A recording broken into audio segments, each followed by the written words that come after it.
तो detail discussion की ज़रूरत भी नहीं है। तो वैसी स्थिति में मैं कोशिश करूंगा कि 1 घंटे में जितने ज़्यादा से ज़्यादा एस्पेक्ट उस टॉपिक से जुड़े हुए हैं, एक उनकी संक्षिप्त चर्चा में आपसे कर लूं, उनका एक ओवरऑल आपको अप्रोच और व्यू बता दूं, कि ताकि फिर उस टॉपिक से जुड़ा हुआ एग्जाम में कोई भी प्रश्न होगा तो आप आसानी से उस प्रश्न को सॉल्व कर लेंगे। बहुत डिटेल डिस्कस नहीं करूंगा कोई भी टॉपिक, क्योंकि उतना समय भी नहीं है और आप लोग ऑलरेडी वो पढ़ भी चुके हैं। आज जिस टॉपिक में मैं आपसे बात करने जा रहा हूं, केंद्र संबंध सेंटर स्टेट रिलेशन, उनके संवैधानिक, संविधानेतर तथा उभरती प्रवृत्तियां क्या हैं, तो कॉन्स्टिट्यूशनल इश्यूज क्या हैं, एक्स्ट्रा कॉन्स्टिट्यूशनल इश्यूज क्या हैं, रिसेंट ट्रेंड्स क्या हैं। अपने आप में ये टॉपिक इतना बड़ा है कि मुझे लगता है कि अब अगर हम डिटेल डिस्कस करने जाएं तो कम से कम 7 से 8 घंटा चाहिए इस पूरे टॉपिक को डिटेल डिस्कस करने के लिए, इतना बड़ा टॉपिक है। तो जितनी देर में हमें 10 टॉपिक आपसे डिस्कस करने, उतनी देर में एक ही टॉपिक डिस्कस, तो नेचुरल सी बात है कि उतना डिटेल डिस्कस करने नहीं जा रहे हैं हम आपसे। ओवरऑल टॉपिक का एक व्यू, एक आइडिया देंगे आपको। उस टॉपिक से जुड़े हुए क्या प्रश्न पूछे गए हैं बीपीएससी में हम चर्चा करेंगे। मैंने देखे सारे प्रश्न कि कौन कौन से प्रश्न अब तक बीपीएससी में पूछे गए हैं और कैसे प्रश्न पूछे जा सकते हैं, मतलब कुछ संभावित प्रश्न, तो उसकी भी बात करेंगे। तो मतलब हमें औसतन 1 घंटे में एक टॉपिक में इतने काम करने हैं कि मैं आपको पूरे टॉपिक का आइडिया दे दूं, जो पूछे गए प्रश्न हैं थोड़ा सा उन पर चर्चा कर लूं, और जो संभावित प्रश्न हैं थोड़ा सा उन पर भी चर्चा कर लूं। तो मैं ये चाहूँगा कि आप लोग बहुत ध्यान से बैठें, क्लास में जुड़ें, क्योंकि 1 घंटा है, समय कम होगा और चीज़ें बहुत सारी होंगी, तो थोड़ा मैं तेज़ी से भी चलूँगा। और नेचुरल सी बात है कि यहाँ वहाँ की मैं सिंगल लाइन बात नहीं करूँगा, केवल सारी बातें काम की ही होंगी। तो थोड़ा सा भी आपका ध्यान भटकेगा तो मतलब कि बहुत सारी काम की बातें छूट जाएंगी। तो पूरा कॉन्संट्रेट होके बैठेंगे तो 1 घंटे में ज़्यादा से ज़्यादा कवर कर पाएंगे टॉपिक को। तो फ्रेंड्स, शुरू करते हैं। आज का जो टॉपिक है,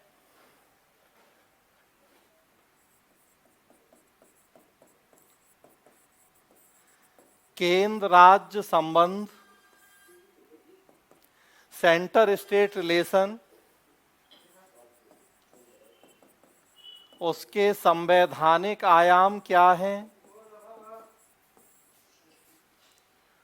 कॉन्स्टिट्यूशनल प्रोविजंस क्या हैं,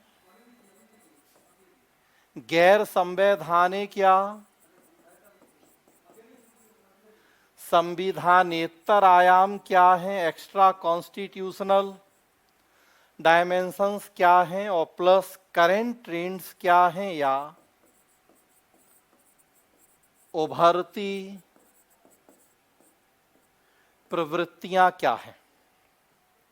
तो ये ओवरऑल टॉपिक है जिस पे मैं बात करूंगा। संवैधानिक व्यवस्थाओं की संक्षेप में चर्चा होगी, संवैधानेतर आयामों की संक्षेप में चर्चा होगी, और करेंट ट्रेंड्स में स्पेशली थोड़ा सा मैं, अच्छा थोड़ा रोकना है, अच्छा 2 मिनट का आप रोक रहे हैं, शायद कुछ और लोग जुड़ना चाह रहे हैं, तो 2 मिनट का एक पॉज ले रहे हैं, फिर तब उसके बाद आते हैं, ठीक है। चलिए 2 मिनट का ब्रेक कर रहे हैं।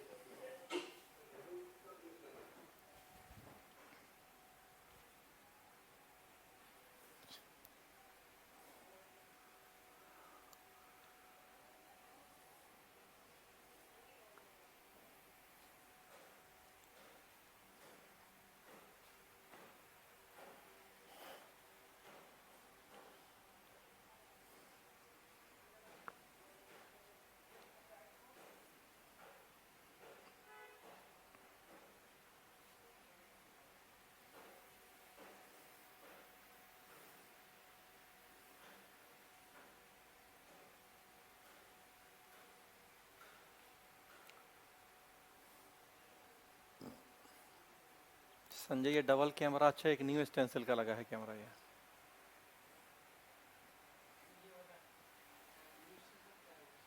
और वो पूरे सेटअप वाला है वो।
चलिए शुरू करें।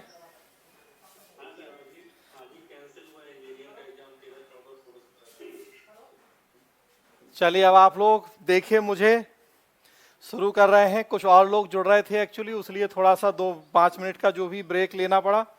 जो लोग नए जुड़े हैं, मैं अतुल लोहिया, पॉलिटी कॉन्स्टिट्यूशन के कुछ इश्यूज में डिस्कस करूंगा आप लोगों से। पहला इशू आज हम डिस्कस कर रहे हैं, टॉपिक है केंद्र राज्य संबंध, सेंटर स्टेट रिलेशन, संवैधानिक संविधानेतर आयाम और उभरती प्रवृत्तियां, constitutional extra constitutional dimensions and जो भी रिसेंट ट्रेंड्स हैं, स्पेशली थोड़ा सा कोरोना से जोड़ते हुए मैं बात करूंगा आपसे संघात्मक शासन और केंद्र राज्य संबंध की। तो एकदम रिसेंट टॉपिक है और मुझे लगता है कि प्रश्न भी जरूर पूछा जाना चाहिए। आपदाओं के दौर में केंद्र राज्य संबंधों की स्थिति क्या है। तो शुरू कर रहा हूं टॉपिक। जैसा मैंने बताया कि बहुत संक्षेप में हम बढ़ेंगे, लेकिन बहुत सारे एंगल से हम बात करेंगे टॉपिक की। ज़्यादा से ज़्यादा एस्पेक्ट कवर करने की कोशिश करेंगे कि किसी भी तरह का प्रश्न आपसे पूछा जाएगा सेंटर स्टेट रिलेशन से, आप हर तरह के प्रश्न को बहुत अच्छे से सॉल्व करने की सिचुएशन में होंगे। तो फ्रेंड्स, केंद्र राज्य संबंध या सेंटर स्टेट रिलेशन का जो टॉपिक है, ये बेसिकली संघात्मक और एकात्मक शासन, फेडरल और यूनिटरी सिस्टम से जुड़ा हुआ टॉपिक है। और संघात्मक तथा एकात्मक शासन लोकतंत्र या डेमोक्रेसी के प्रकार हैं। तो बहुत संक्षेप में थोड़ा सा मैं बात करूंगा कि लोकतंत्र या डेमोक्रेसी क्या है, संघात्मक और एकात्मक लोकतंत्र, फेडरल और यूनिटरी डेमोक्रेसी क्या है, और तब फिर वहीं से मैं जोड़ते हुए आपको बताऊंगा सेंटर स्टेट रिलेशन या केंद्र राज्य संबंध क्या है और उसके फिर जितने एस्पेक्ट हैं। तो बहुत संक्षेप में लेकिन तेजी से बढ़ेंगे और सारे लोग पूरे ध्यान से देखेंगे, कॉन्सेंट्रेट होके करेंगे। सबसे पहले लोकतंत्र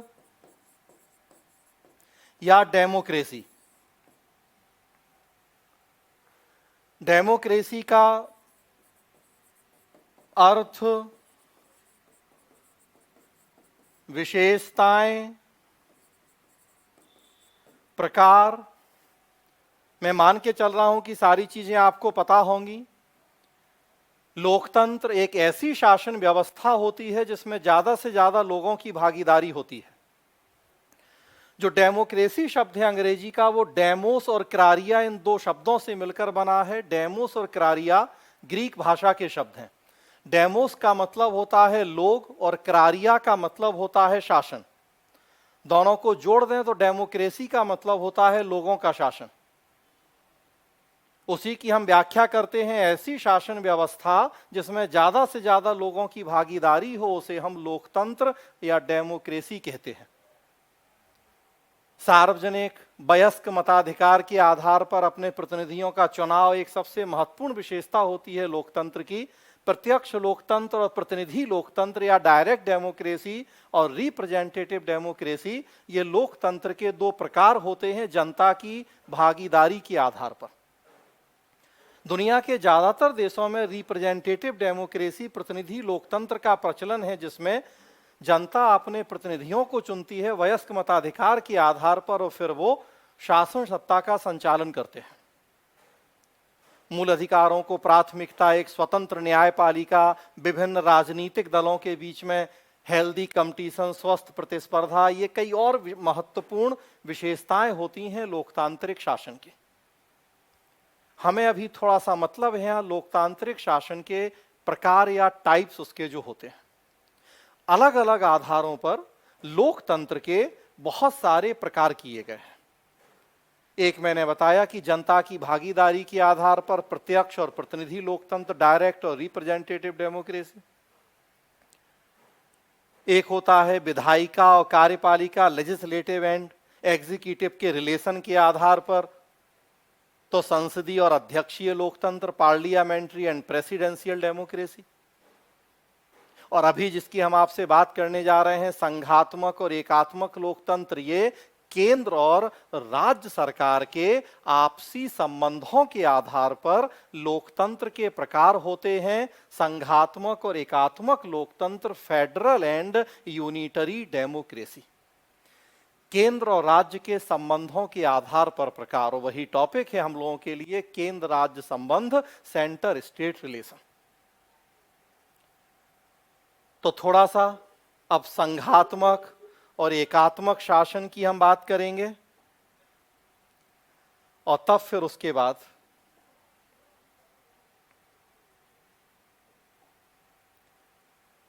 आएंगे केंद्र राज्य संबंध।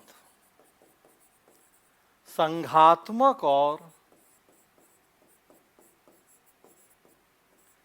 एकात्मक लोकतंत्र, फेडरल एंड यूनिटरी डेमोक्रेसी। केंद्र और राज्य, सेंटर और स्टेट की जो गवर्नमेंट होती हैं, उनके आपस के संबंधों के आधार पर लोकतंत्र के ये दो प्रकार किए गए हैं।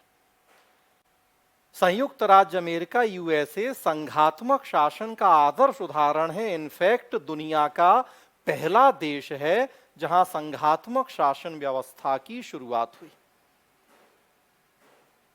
1787 में अमेरिका संघ बना था। और एकात्मक लोकतंत्र या यूनिटरी डेमोक्रेसी का आदर्श उदाहरण ब्रिटेन और फ्रांस को माना जाता है। केंद्र और राज्य सरकार के आपसी संबंधों के आधार पर लोकतंत्र के ये प्रकार किए गए हैं। संघात्मक लोकतंत्र में दो सरकारें होती हैं और इन दोनों सरकारों के बीच में संविधान के द्वारा शक्तियों का विभाजन होता है।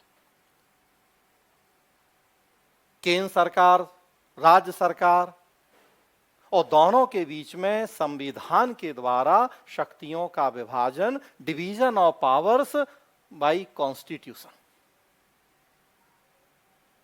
अमेरिका में ऐसा है, केंद्र सरकार है, 50 राज्य सरकारें हैं, उनके बीच में शक्तियों का विभाजन किया गया है। हम अपने देश में भी देख सकते हैं कि ऐसा है।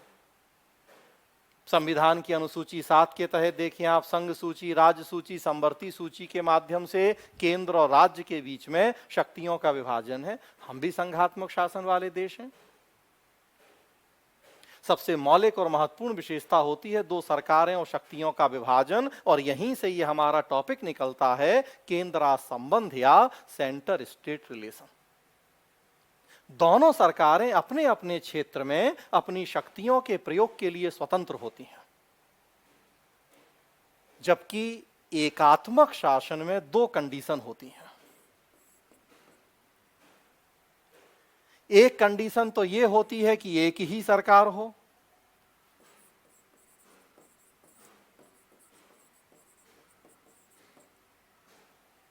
और दूसरी कंडीशन होती है कि यहां भी सरकारें तो दो हों, लेकिन शक्तियां सारी सिमटी हों केंद्र सरकार के हाथ में। कई सारे बहुत छोटे छोटे देश हैं, आबादी बहुत कम है, क्षेत्रफल बहुत कम है, एक ही सरकार के द्वारा शासन का संचालन हो जाता है, उन्हें जरूरत ही नहीं है दो सरकारों की। संघात्मक में दो सरकारें, तो उसी की तर्ज पे एकात्मक मतलब एक ही सरकार का अस्तित्व, सारी शक्तियां उसके पास। लेकिन देश बड़े हैं, आबादी ज्यादा है, क्षेत्रफल ज्यादा है, और आजकल तो अब चुनौतियां भी इतनी ज्यादा हैं कि एक ही सरकार से बेहतर ढंग से शासन का संचालन करना संभव नहीं होता। तो वैसी स्थिति में हम सरकारें तो वहां भी दो बना देते हैं। तो फिर अब अंतर क्या हुआ संघात्मक एकात्मक में? संघात्मक में भी दो सरकारें, एकात्मक में भी। तो अंतर यह होता है कि एकात्मक में भी सरकारें तो दो, लेकिन शक्तियां सारी केंद्र सरकार को सौंपी जाती हैं। संविधान के द्वारा केंद्र और राज्य या स्थानीय सरकार जो भी है, उनके बीच में शक्तियों का विभाजन नहीं होता। सारी शक्तियां सेंट्रल गवर्नमेंट के पास होती हैं, और उसकी मर्जी के ऊपर निर्भर होता है कि राज्य या क्षेत्रीय सरकार को शक्तियां देना है या नहीं देना है, कब देना है, कितनी देना है, और कब वो शक्तियां वापस ले लेना है। तो अब ये अंतर यहां आपको ध्यान रखना और समझने की जरूरत है कि संघात्मक में दो सरकारें होंगी, दोनों के बीच में संविधान के द्वारा शक्तियों का विभाजन होगा, दोनों अपने अपने क्षेत्र में अपनी शक्तियों के प्रयोग के लिए स्वतंत्र होंगे। एकात्मक में भी दो सरकारें हो सकती हैं। ब्रिटेन में आप देखें केंद्र सरकार है और स्थानीय सरकारें होती हैं।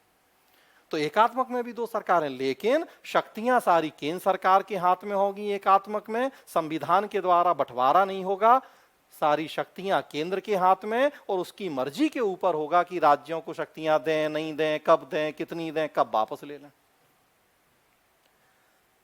मेन जो हम ये टॉपिक पढ़ते हैं केंद्रा संबंध, हमें इसी जो मूल अर्थ है संघात्मक एकात्मक का, इसके आधार पर ही इस पूरे टॉपिक को समझना होता है और फिर ये देखना होता है कि भारतीय शासन व्यवस्था का स्वरूप क्या है। संघात्मक है, एकात्मक है, एकात्मक में भी एक ही सरकार वाली स्थिति है या ये दूसरी स्थिति है कि दो सरकारें लेकिन शक्तियां केंद्र के पास। फ्रेंड्स, आप देखेंगे हमारे देश में ये तीनों स्थितियां हैं। हमारे संविधान निर्माताओं ने बड़ी खूबसूरती से संविधान डिजाइन किया और ये तीनों स्थितियां एक साथ बड़े खूबसूरती से मिला दी गई।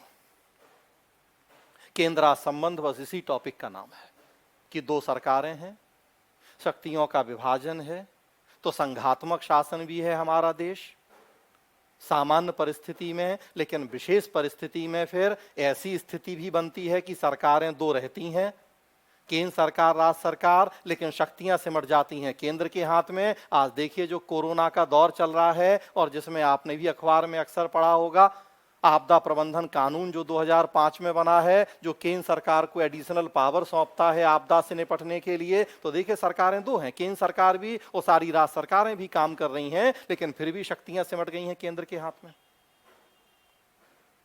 स्वास्थ्य राज्य सूची का विषय है, कानून सारे केंद्र बना रहा है, फैसले सारे केंद्र ले रहा है। तो मतलब कि हमारे देश में ऐसी स्थिति भी बनती है कि दो सरकारें होती हैं लेकिन शक्तियां सिमट जाती हैं सारी केंद्र सरकार के हाथ में। तो फिर देखिए हम एकात्मक भी हो जाते हैं कि नहीं। और ऐसी स्थिति की भी कल्पना की है हमारे संविधान निर्माताओं ने, जब एक ही सरकार बचती है आर्टिकल 356 के तहत, जब राज्यों में प्रेसिडेंट रूल, राष्ट्रपति शासन लगा दिया जाए तो एक ही सरकार बचती है। फिर मतलब तीनों जो यहां आपको स्क्रीन पे दिख रहे हैं सिस्टम, तीनों हमारे देश में मौजूद हैं। दो सरकारें, शक्तियों का विभाजन, दो सरकारें लेकिन शक्तियां केंद्र के पास, और या एक ही सरकार का अस्तित्व। अलग अलग परिस्थितियों में अलग अलग तरह की शासन व्यवस्था के दर्शन होते हैं और वास्तव में यही पूरा टॉपिक होता है सेंटर स्टेट रिलेशन या केंद्रा संबंध, कि हम इन सारी स्थितियों को देखें केंद्र राज्य के संबंधों में।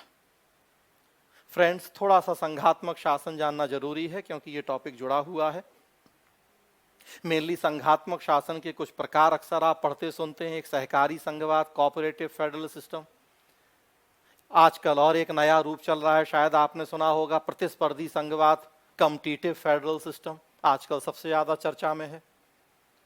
सहकारी संघवाद चर्चा में था और आजकल ये सबसे ज्यादा। उसके अलावा सेंट्रलाइज्ड फेडरल सिस्टम या केंद्रीकृत संघवाद भी काफी चर्चित मुद्दा रहा है हमारे देश में। सौदेबाजी वाला संघवाद या बार्गेनिंग फेडरल सिस्टम, ये भी काफी चर्चा में रहा है। ये सब हम देख सकते हैं आज के दौर में और पीछे 70 साल में भी कभी कभी देखने को मिले हैं हम। और अगेन जो ये सेंटर स्टेट रिलेशन या केंद्रा संबंध है, हमें जो ये संघात्मक शासन के डिफरेंट प्रकार या टाइप्स हैं उस संदर्भ में भी देखे जाने की जरूरत होती है, तभी हम आंसर अपना अच्छा लिख सकते हैं। क्योंकि केंद्रा संबंध किन किन एस्पेक्ट से कहां कहां से जुड़ा और लिंक है, जब तक आपके आंसर में वो डायमेंशन हमें नहीं दिखेंगे, तब के आंसर में वो डेप्थ, वो क्वालिटी, वो गुणवत्ता नहीं होगी कि आपको परीक्षा पास होने लायक और टॉप करने लायक नंबर मिले। तो सबसे बड़ा खेल यही होता है एग्जाम में, स्पेशली मींस में, कि आप किसी टॉपिक को कितने डिफरेंट डायमेंशन से देख सकते हैं, कितने अलग अलग आयामों के संदर्भ में उसकी चर्चा, एनालिसिस करते हुए आप अपना आंसर लिखते हैं। और मेरा पर्पस भी यही है कि बहुत ज़्यादा एक ही टॉपिक को मैं डिटेल डिस्कस करूं, वो अब ना समय है ना ज़रूरत है। मेरा उद्देश्य यही है कि ज़्यादा से ज़्यादा डायमेंशन में आपको थोड़ा थोड़ा आइडिया दे दूं और ये मान के चल रहा हूं कि डिटेल आपको जानकारी होगी, और नहीं है तो अभी समय है 1 महीना, तो आप कोशिश करके उनको देख लेंगे। हाँ, लेकिन डायमेंशन सारे मैं बता दूं, कुछ भी छूटे नहीं आपसे। आंसर में उन डायमेंशंस को आप शामिल करने की कोशिश करें। तो संक्षेप में बस संघात्मक शासन पे थोड़ा सा और बात कर रहा हूं, और फिर हम आ जाएंगे। वहीं से चल रहा है केंद्र संबंधी, आप देख रहे हैं कैसे जुड़ा हुआ टॉपिक है। संघात्मक शासन की मैंने एक विशेषता बताई आपको कि 2 सरकारें होती हैं, उनके बीच में शक्तियों का विभाजन होता है। कुछ और विशेषताएं होती हैं। एक विशेषता देखेंगे कि संविधान सर्वोच्च होता है।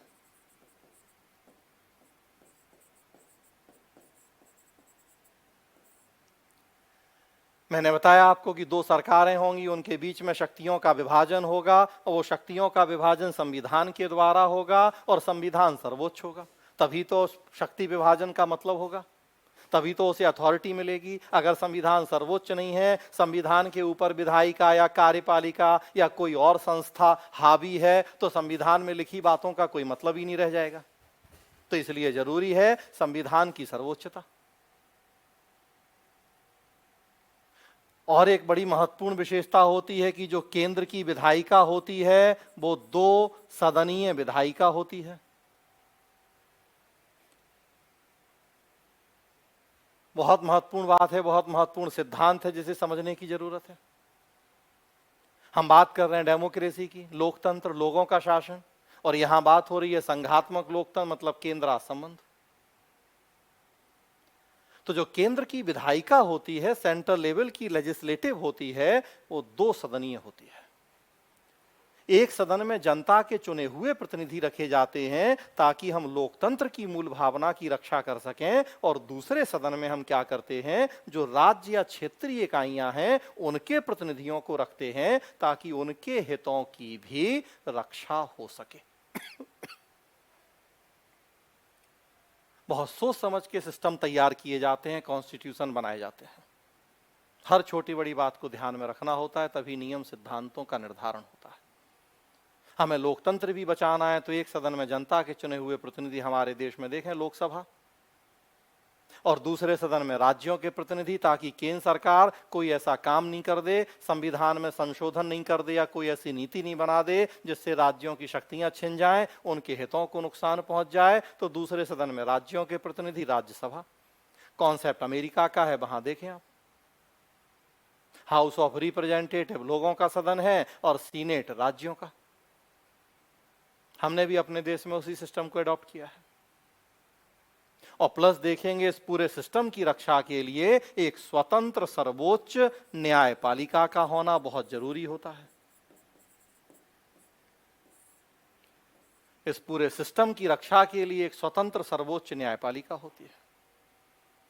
2 सरकारें हैं, उनके बीच में शक्तियों का विभाजन है। बहुत संभव है कि ये सरकारें आपस में लड़ाई झगड़ा करने लगे अपनी शक्तियों के बंटवारे को लेकर। 2 राज्य सरकारें ही आपस में लड़ने झगड़ने लगे, कौन निपटाएगा उनके विवादों को। संविधान सर्वोच्च है तो सर्वोच्चता की रक्षा भी की जानी है। अगर संविधान में लिखी कोई बात अस्पष्ट है तो उसे क्लियर भी करना है, उसे स्पष्ट करना है, संविधान की व्याख्या करनी है। कौन करेगा ये सारे काम? तो फिर एक स्वतंत्र सर्वोच्च न्यायपालिका बना दी जाती है। हमारे देश में ये सारी व्यवस्थाएं हैं, और इसीलिए हम संघात्मक शासन वाले देश हैं। हमने अपने देश में संविधान का अनुच्छेद 1 देखें आप, आर्टिकल 1, तो उसमें संघात्मक शासन के यूनियन स्वरूप को अपनाया है। संघात्मक शासन के कई प्रकार होते हैं, बस मैं नाम बता देता हूं, उनमें डिटेल में नहीं चलूंगा। एक कॉन्फेडरेशन होता है या महापरिसंघ, दूसरा फेडरेशन होता है या संघ या कहें कि परिसंघ, और तीसरा यूनियन होता है या संघ। संघात्मक शासन के ये 3 प्रकार होते हैं। बेसिक जो डिफरेंस होता है इनमें, बस इतना दिमाग में रखें, बाकी आप जानते हैं तो अच्छी बात है, कि जो कॉन्फेडरेशन होता है उसमें केंद्र के पास शक्तियां कम होती हैं और राज्यों के पास शक्तियां ज्यादा होती हैं। हम बात कर रहे हैं आपसे कि केंद्र और राज्य के संबंधों के आधार पर ये प्रकार हैं संघात्मक, एकात्मक, और दोनों के बीच में शक्तियों का विभाजन होता है। अब हमने ये नहीं कहा कि बराबर बराबर विभाजन होता है, तो कितना, किस रेशियो में विभाजन किया गया केंद्र और राज्य के बीच में, उसके आधार पे प्रकार हैं संघात्मक शासन के। अगर केंद्र के पास शक्तियां कम और राज्यों के पास शक्तियां ज्यादा, तो उसे कहा जाता है कॉन्फेडरेशन।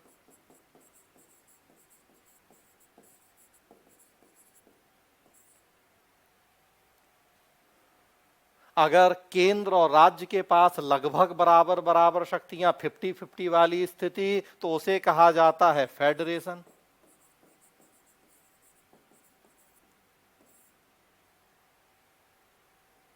और अगर केंद्र के पास शक्तियां राज्यों के पास कम 80-20, तो उसे कहा जाता है यूनियन।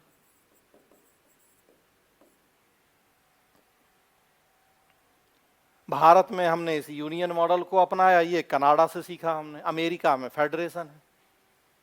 ऑस्ट्रेलिया को हम कॉन्फेडरेशन कहते हैं, जो यूएसएसआर था वो कॉन्फेडरेशन था।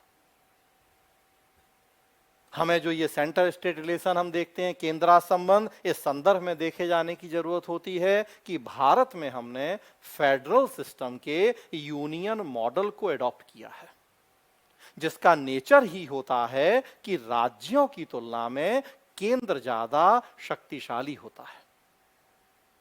50-50 का डिवीजन ऑफ पावर नहीं होता है केंद्र और राज्य के बीच में। अगर राज्यों को हमने 20 शक्तियां दी, 25, तो केंद्र को 50-55। देखिए हमारे देश में संघात्मक सूची में 97 विषय थे मूल संविधान में, और राज्य सूची में 66 विषय। तो 80-20 या 70-30, मतलब केंद्र के पास शक्तियां ज्यादा होंगी, राज्य के पास शक्तियां कम होंगी। उस सिस्टम को यूनियन कहते हैं। हमारी जो स्वतंत्रता के समय की परिस्थितियां थीं, उन संदर्भों में हमारे संविधान निर्माताओं ने यूनियन मॉडल ऑफ गवर्नेंस को एडॉप्ट करना ज्यादा बेहतर समझा था।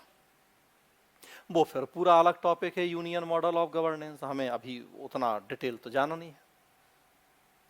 तो एक ये ध्यान रखने की बात है, यूनियन मॉडल है हमारे देश में संघात्मक शासन का। संघात्मक शासन की सारी विशेषताएं हैं, एकात्मक के भी लक्षण हैं, और हमने संघात्मक में यूनियन मॉडल को एडॉप्ट किया है। एक बात और यहां कि यूनियन मॉडल में भी हमारे देश में, यूनियन मॉडल में हमारे देश में हमने कई तरह का संघात्मक शासन देखा है।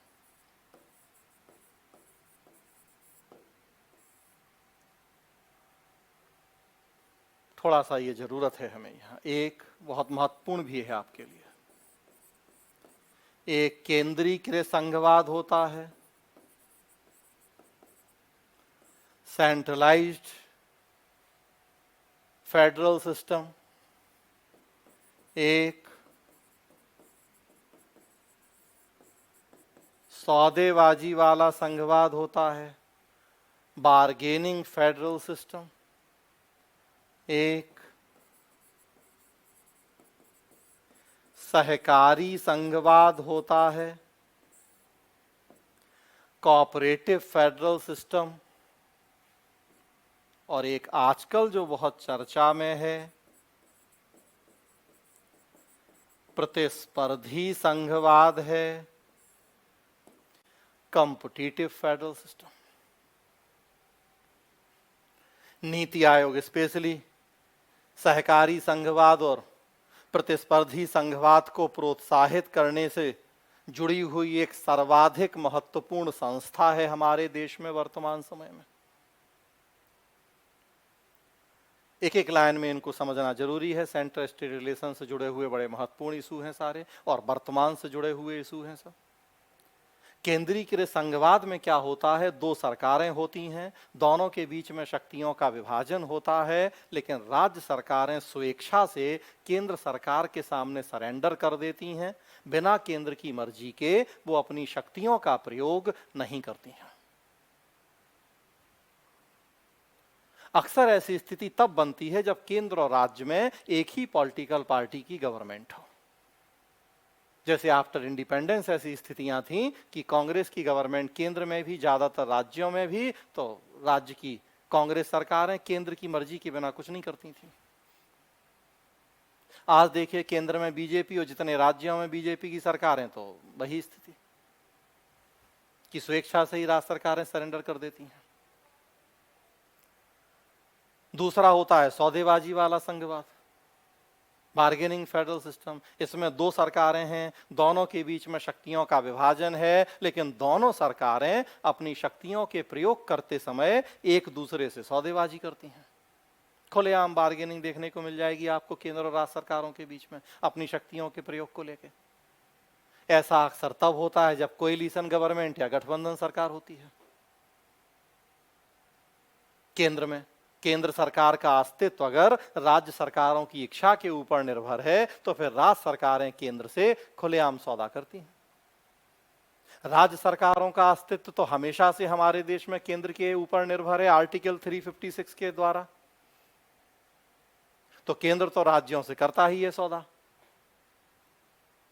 लेकिन कई बार जब केंद्र में कोएलिशन गवर्नमेंट बनी है 1996 के बाद, ऐसी स्थितियां देखी गई कि जो केंद्र की गठबंधन सरकार है वो राज्य सरकारों के सहयोग से बनी है। तो अब राज्य सरकारों को भी मौका मिल जाता है कि अब हम बताते हैं, वो केंद्र से खुलेआम सौदा करते हैं। उत्तर प्रदेश में अगर सपा की सरकार है या बसपा की सरकार है, केंद्र में यूपीए की सरकार है, वो यहाँ यूपीए के समर्थक हैं, उनके समर्थन से यूपीए सरकार बनी है, तो स्वाभाविक सी बात है कि अब वो जो उत्तर प्रदेश की सपा बसपा सरकार है वो केंद्र की यूपीए सरकार से सौदा करेंगी। तमिलनाडु की डीएमके सरकार करेगी या बंगाल की ममता बनर्जी सरकार या और जहां जहां जो स्थिति है। तीसरा होता है सहकारी संघवाद, कोऑपरेटिव फेडरल सिस्टम। आप लोग अपना माइक, अपना स्पीकर, ऑडियो जो भी बंद कीजिए, डिस्टर्ब ना हो किसी को। समय हमारे पास कम है, काम ज्यादा है, तो अगर थोड़ा सा भी समय वेस्ट होगा तो आप लोगों का कुछ नुकसान होगा। तो सहकारी संघवाद, कोऑपरेटिव फेडरल सिस्टम, इसमें क्या होता है, दो सरकारें होंगी, उनके बीच में शक्तियों का विभाजन होगा, किंतु दोनों सरकारें आपसी सहयोग और सामंजस्य के आधार पर अपनी शक्तियों का प्रयोग करती हैं। ये तो नो डाउट एक आदर्श स्थिति, एक आइडियल सिचुएशन है संघात्मक शासन में कि दो सरकारें हों, शक्तियां भी बटी हों, लेकिन उसके बाद भी वो आपसी सहयोग सामंजस्य के आधार पर अपनी शक्तियों का प्रयोग करें। हमारे देश में हमारे संविधान निर्माताओं ने व्यवस्था की कोऑपरेटिव फेडरल सिस्टम की, कई सारी ऐसी संस्थाओं को बनाया कि केंद्र और राज्य सरकारें आपस में मिलजुल कर अपनी शक्तियों का प्रयोग करें। शेखर जी, आपका ऑडियो ऑन है, डिस्टरबेंस हो रहा है, अपना ऑडियो बंद कीजिए। तो राज्यपाल देखें आप, ऑल इंडिया सर्विस देखें आप, इंटर स्टेट काउंसिल, अंतरराज्यीय परिषद देखें आप, बहुत सारी ऐसी संस्थाएं हमारे संविधान निर्माताओं के द्वारा ही बना दी गई जो केंद्र और राज्य के बीच में समन्वयकर्ता की भूमिका निभाती हैं। अब देखिए, हमने जीएसटी काउंसिल बना दी, वो एक महत्वपूर्ण काम कर रही है कोऑपरेटिव फेडरल सिस्टम के क्षेत्र में। कुछ हमने गैर संवैधानिक एक्स्ट्रा कॉन्स्टिट्यूशनल संस्थाएं भी बनाई, जिसमें नीति आयोग है वर्तमान समय में, जो सहकारी संघवाद को बढ़ावा देने की एक बड़ी महत्वपूर्ण संस्था बन गया है। और एक है प्रतिस्पर्धी संघवाद, कॉम्पिटिटिव फेडरल सिस्टम। इसमें क्या होता है, केंद्र और राज्य सरकारें हैं, शक्तियों का विभाजन है। बेसिकली राज्य सरकारें आपस में सुशासन या गुड गवर्नेंस के फील्ड में एक दूसरे से आगे निकलने की कोशिश करती हैं। नीति आयोग स्पेशली बढ़ावा दे रहा है इस चीज को कि जरा अच्छे कामों में हेल्दी कंपटीशन कर लीजिए।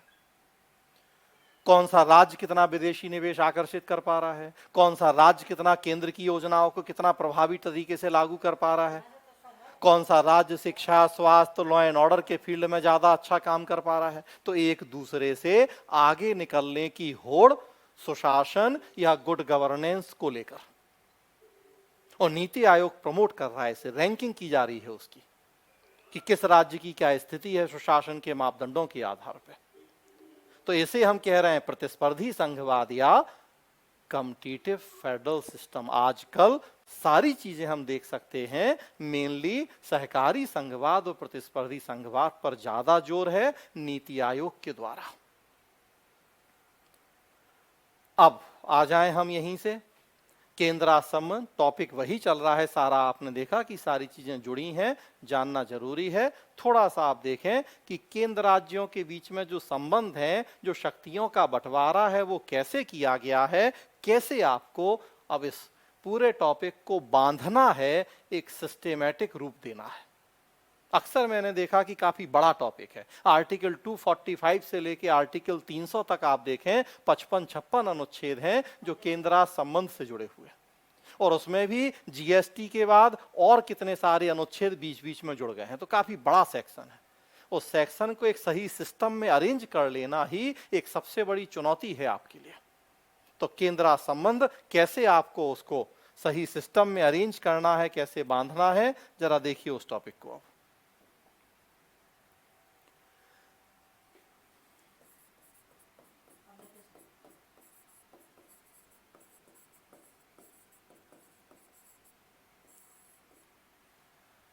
केंद्र संबंध, सेंटर स्टेट रिलेशन। तो हम बात कर रहे हैं कि संघात्मक शासन में दो सरकारें होती हैं, उनके बीच में शक्तियों का विभाजन होता है।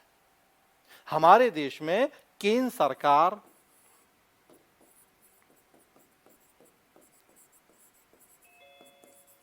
और राज्य सरकार के रूप में दो सरकारें हैं, और इन दोनों के बीच में शक्तियों का विभाजन है। 3 आधारों पर हमारे संविधान के द्वारा इनके बीच में शक्तियों का विभाजन किया गया है। एक, विधायी या लेजिस्लेटिव,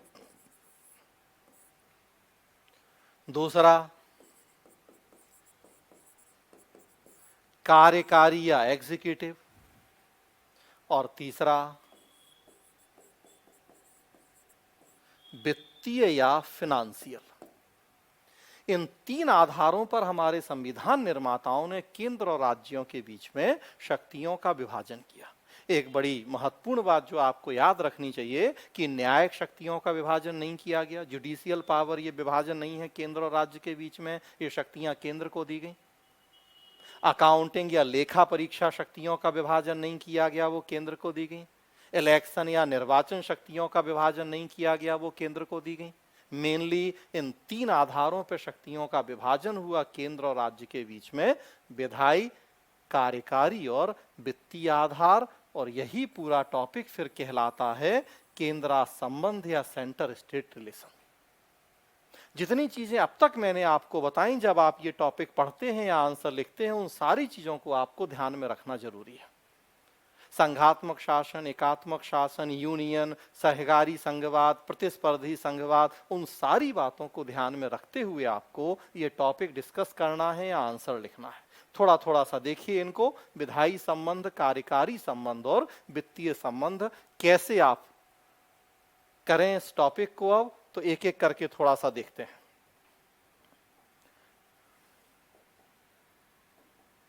सबसे पहले विधायी संबंध या लेजिस्लेटिव रिलेशन क्या है केंद्र और राज्य के बीच में। मेन चीज,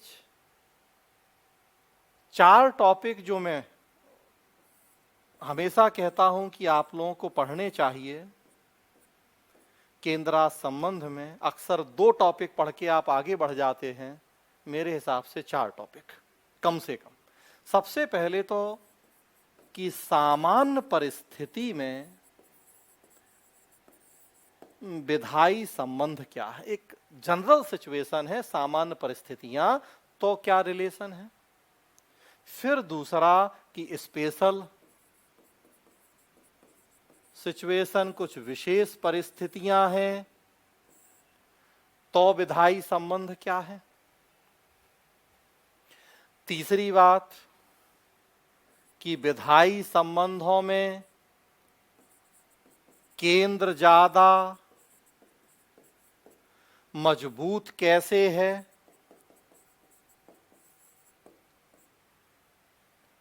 और चौथी बात की विधायी संबंधों के